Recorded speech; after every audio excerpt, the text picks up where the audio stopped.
दिगंबरा दिगंबरा श्रीपादवल्लभ दिगंबरा।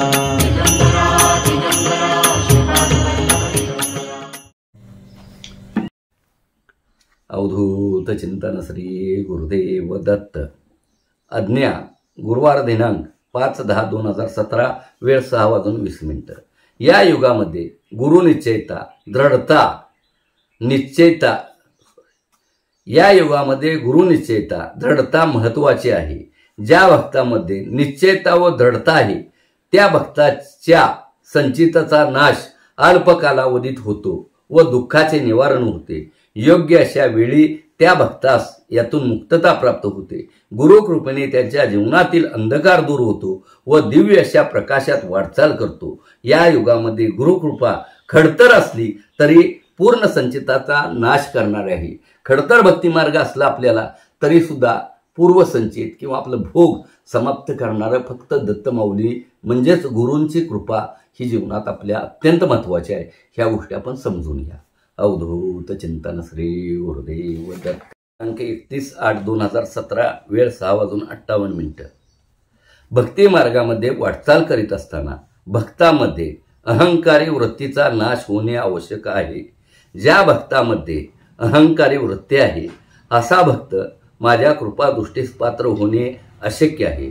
अहंकारी वृत्तीचा नाश करण्यासाठी स्थिरता संयमता मनाची चंचलता थांबवणे आवश्यक आहे व भक्ती मार्गामध्ये नतमस्तक होणे आवश्यक आहे।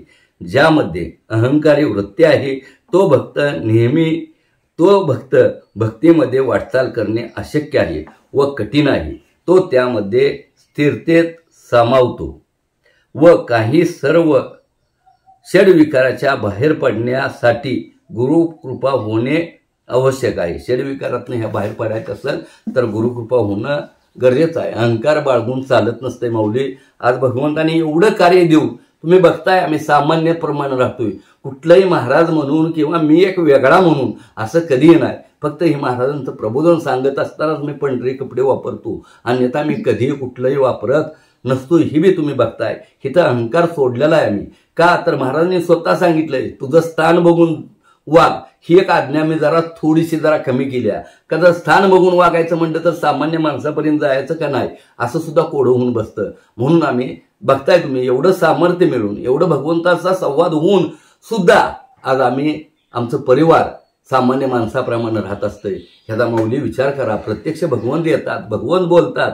आम्हाला कुठल्या गोष्टीची अडचणी आमच्या पुरतं नवं, आमच्या 10 पिढी नवं 100 पिढीची सुद्धा व्यवस्था भगवंताकडून करता येत्या। पण आम्हाला जगाचं बघायचं आहे। आमचं काय आज आहे उद्या नाही, कुठं ठेवायचं ही परमेश्वराच्या आधी नाही। आम्ही ह्या गोष्टीचा विचार केला नाही। फक्त आपलं उद्ध्वस्त झालेलं कुटुंब जगाचं उद्ध्वस्त होणे म्हणून देव कार्य करायला आले ते मोराळात आणि आपण बोलवलंय आणि त्यांचा लाभ जगाला मिळावा हा एकमेव उद्देश मोराळ चित्राचा आहे। ह्या गोष्टी आपण लक्षात ठेवून अहंकार सोडा। अहंकार असेल तर इकडे कुठलाही उपयोग होणार नाही। लिनता पाहिजे, आपल्या जीवनात लिनता पाहिजे। परमेश्वरासमोर नतमस्तक कितीही कोट्याधीश अब्जाधीश असला तर शेवट आपली गत काय होतंय, आपण हाय कुठं आत्ता आणि जाणार कुठं ह्याचा अभ्यास मित्र आता इथनं पुढे म्हणायचो आहे की तुमचा त्रास बघू नका। आत्ता तुमच्या जीवनाप्रमाणे जी वागताय त्या पद्धतीत तुमचं पुढचं स्थान कुठल्या जन्माला जाताय ही बघायला शिका। आणि जर त्यातनं जर कुठल्या तर विचित्र जन्माला जात असला तर भक्ती मार्ग भगवंताच्या सानिध्यात येऊन लिनतेनं भक्ती केली, भगवंताला अनन्य भावानं शरण गेलं आणि जर भक्तीची वाट धरायची जर इच्छा व्यक्त केली आणि जर चाललासा त्या पद्धतीत तर तुम्ही कुठल्या जन्माला जाताय ही सुद्धा बघायची सिस्टीम भगवंतांना विनंती करून करावं असं मला 1000 वेळा विचार येते ते, पण तिथं अजून गेलो नाही। ते सुद्धा थोड्याच दिवसात होईल। आपलं आता हिथं वैभव किती आहे नाही, पुढचं वैभव काय आहे हे बघायचं आपलं फक्त भगवंतांना विचारून आम्ही ती एक वेळ व्यवस्था करू। म्हणून अहंकार तेवढा बाजूला ठेवा। अवधूत चिंतन श्री गुरुदेव दत्त।